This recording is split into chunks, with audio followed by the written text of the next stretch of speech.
Resumen capítulo 58 del libro Los Ungidos. La oscuridad predece el amanecer. A través de los largos siglos, desde el momento en que nuestros primeros padres perdieron su hogar edénico, hasta el tiempo en que apareció el Hijo de Dios como Salvador de los pecadores, la esperanza de la raza caída se concentró en la venida de un libertador, para librar hombres y mujeres de la servidumbre del pecado y del sepulcro.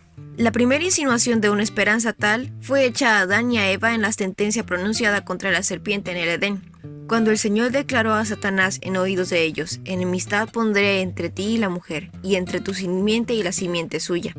Esta te herirá en la cabeza, pero tú le herirás en el calcañar.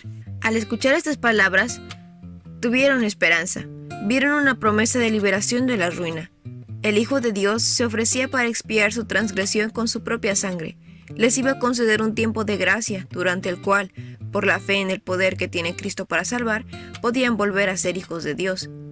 Al desviar al hombre de la senda de obediencia, Satanás llegó a ser el Dios de este siglo, un usurpador del dominio que antes fuera de Adán. Pero el Hijo de Dios propuso que vendría a esta tierra para pagar la pena del pecado. Así no solo redimiría al hombre, sino que recuperaría el dominio perdido. Esa esperanza de redención por el advenimiento del Hijo de Dios como Salvador y Rey no se extinguió nunca en los corazones de los hombres. Desde el principio hubo algunos cuya fe se extendió más allá de las sombras del presente hasta las realidades futuras. Mediante Adán, Set, Enoc, Matusalén, Noé, Sem, Abraham, Isaac, Jacob y otros notables, el Señor conservó las preciosas revelaciones de su voluntad al pueblo escogido, por el medio del cual iba a darse al mundo el Mesías prometido. Dios hizo conocer la salvación que se obtendría mediante el sacrificio expiatorio de su amado Hijo. La esperanza de Israel fue pasando las generaciones, pasando por Abraham, Isaac, Jacob. Nuevamente, en los lindes de la tierra prometida, el advenimiento del Redentor del mundo fue predicho en la profecía que pronunció Balaam. Una estrella saldrá de Jacob. Un rey surgirá en Israel. En los tiempos patriarcales, el ofrecimiento de sacrificios relacionados con el culto divino recordaba perpetuamente el advenimiento de un Salvador, y lo mismo sucedía durante toda la historia de Israel con el ritual de los servicios del santuario. Cuando Adán y sus hijos comenzaron a ofrecer los sacrificios ceremoniales ordenados por Dios como figura del Redentor venidero, Satanás discernió entre ellos un símbolo de la comunión entre la tierra y el cielo. Durante los largos siglos que siguieron, se esforzó constantemente por interceptar esta comunión. Incansablemente procuró calumniar a Dios y dar una falsa interpretación a los ritos que señalaban al Salvador, y logró convencer a una gran mayoría de los miembros de la familia humana.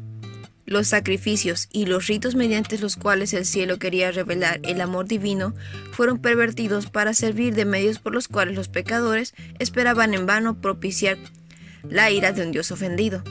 Al mismo tiempo, Satanás se esforzaba por despertar y fortalecer las malas pasiones de los hombres, a fin de que por sus repetidas transgresiones, multitudes fuesen alejadas cada vez más de Dios y encadenadas sin esperanza por el pecado. En el Antiguo Testamento se leía que el Salvador sería llevado al matadero, como cordero, desfigurado entre los hombres a su parecer, y su hermosura más que la de los hijos de los hombres. Será despreciado y desechado entre los hombres, varón de dolores, experimentado en quebranto. Y sin embargo, iba a ejercer también su gran poder para juzgar a los afligidos del pueblo. Iba a salvar a los hijos del menesteroso y quebrantar al violento. Estas profecías hacían temer y temblar a Satanás.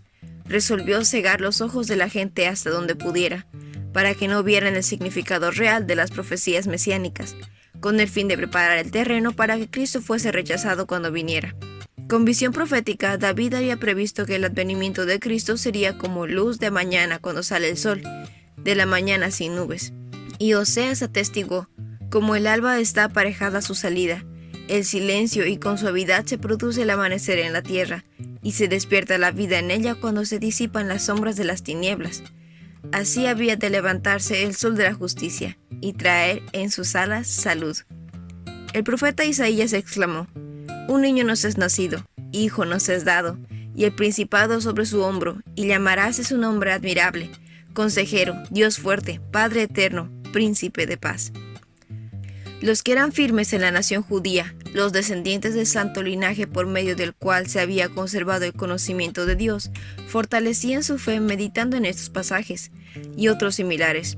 Sin embargo, sus corazones se entristecían al pensar en los sufrimientos que debían soportar para cumplir el propósito divino. Con profunda humillación en su alma, leían el rollo profético, estas palabras sobre el Salvador que tanto iba a sufrir como sustituto y garante del hombre pecaminoso. Cristo iba a sufrir bajo la justicia divina. Había de comprender lo que significaba la justicia. Había de saber lo que representaba para los pecadores estar sin intercesor delante de Dios. El amor hacia los pecadores fue lo que indujo a Cristo a pagar el precio de la redención. El Hijo de Dios no conocería los homenajes que el mundo tributa a los cargos, a las riquezas y al talento. El Mesías no iba a emplear recurso alguno de lo que usan los hombres para obtener obediencia u homenaje. Mediante la simiente prometida, el Dios de Israel iba a dar la liberación a Sión. Saldrá una vara del tronco de Isaí, un vástago retoñará de sus raíces. He aquí una virgen que concibe y da a luz un hijo, y le da el nombre de Emmanuel. Requesones y miel comerá, hasta que sepa desechar lo malo y escoger lo bueno.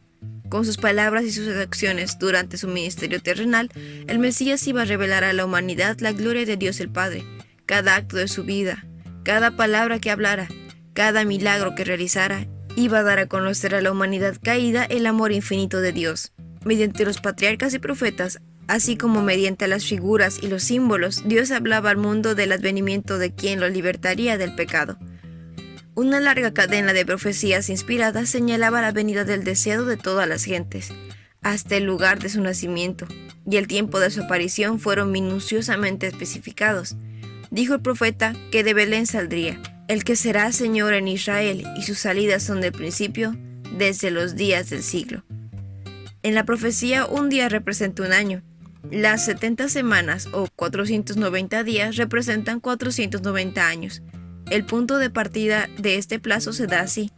Sepas pues y entiendas que desde la salida de la palabra para restaurar y edificar a Jerusalén hasta el Mesías príncipe, habrá 7 semanas y 72 semanas, es decir, 69 semanas o 483 años. La orden de reedificar a Jerusalén, según la completó el decreto de Artajerjes Longímano, entró en vigencia en el otoño del año 457 a.C. Desde la fecha, 483 años llegan hasta el otoño del año 27 de nuestra era. De acuerdo con la profecía, ese plazo debía llegar hasta el Mesías o ungido. En el año 27 de nuestra era, Jesús recibió en ocasión de su bautismo el ungimiento del Espíritu Santo y poco después comenzó su ministerio. Se proclamó entonces el mensaje: el tiempo es cumplido. Había dicho el ángel: en otra semana confirmará el pacto a muchos. Durante 7 años después que el Salvador iniciara su ministerio, el Evangelio iba a ser predicado especialmente a los judíos, por Cristo mismo durante 3 años y medio, y después por los apóstoles. A la mitad de la semana hará cesar el sacrificio y la ofrenda. En la primavera del año 31 de nuestra era, Cristo, el verdadero sacrificio, fue ofrecido en el Calvario. Entonces, el velo del templo se rasgó en 2, por lo cual se demostró que dejaba existir el carácter sagrado y el significado del servicio de los sacrificios. Había llegado el momento en que debía cesar el sacrificio y la oblación terrenales. Aquella semana, o 7 años, terminó el año 34 de nuestra era. Entonces, al apedrear a Esteban, los judíos sellaron finalmente su rechazamiento del Evangelio. Los discípulos, dispersados por la persecución, iban por todas partes anunciando la palabra, y poco después se convirtió Saulo, el perseguidor, para llegar a ser Pablo, el apóstol de los gentiles. Las profecías concernientes al advenimiento del Salvador inducían a los hebreos a vivir en una actitud de constante expectación. Muchos creyeron y confesaron que eran extranjeros y advenedizos en la tierra. Las promesas repetidas por intermedio de los patriarcas y los profetas habían mantenido viva la esperanza de su aparición. Transcurrieron los siglos uno tras otro. Finalmente callaron las voces de los profetas. La mano del opresor pesaba sobre Israel. Al apartarse de los judíos de Dios, la fe se empañó y la esperanza casi dejó de iluminar el futuro. Cuando finalmente apareció el Salvador e inició su ministerio de gracia, Satanás pudo tan solo herirle en el calcañar. mientras que con cada acto que le humillara e hiciera sufrir, Cristo heriría la cabeza de su adversario. La angustia que el pecado había producido se derramó en el seno del que era sin pecado. Y sin embargo, Cristo deshacía la servidumbre en la cual la humanidad había estado sujeta. Toda angustia y todo insulto que sufría obraba para liberar a la humanidad. Si Satanás hubiese logrado que Cristo se diese una sola tentación o que manchase su pureza perfecta por solo un acto o aún por un pensamiento, el príncipe de las tinieblas habría triunfado sobre el garante del hombre y habría ganado para sí toda la familia humana. Pero bien Satanás podría afligir, no podría contaminar, podría ocasionar angustia, pero no profanar. Hizo de la vida de Cristo una larga escena de conflicto y prueba, y sin embargo, con cada ataque iba perdiendo su dominio sobre la humanidad. En el Getsemaní y en la cruz, nuestro Salvador cruzó armas con el príncipe de las tinieblas, mientras Cristo pendía agonizante de la cruz, su calcañar fue, en verdad, herido por Satanás. Pero ese mismo acto aplasta la cabeza de la serpiente.